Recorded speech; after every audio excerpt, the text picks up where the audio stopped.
Hi friends, இன்னைக்கு நம்ம வீட்டு ஃபங்க்ஷனில் தான் சாப்பாடு. இங்கே பாருங்க, சாப்பாடு சாம்பார், பஜ்ஜி, அப்பளம், பொரியல், பாயாசம் வந்துருக்கு. ஆந்தி வேலை இருக்கு.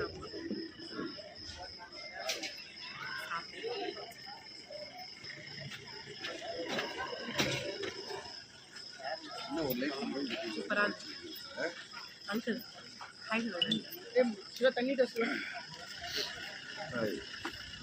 நீங்களும் எப்போல்லாம் டைம் கிடைக்குதோ அப்போல்லாம் ஃபேமிலியோட டைம் ஸ்பெண்ட் பண்ணி சாப்பிடுங்க.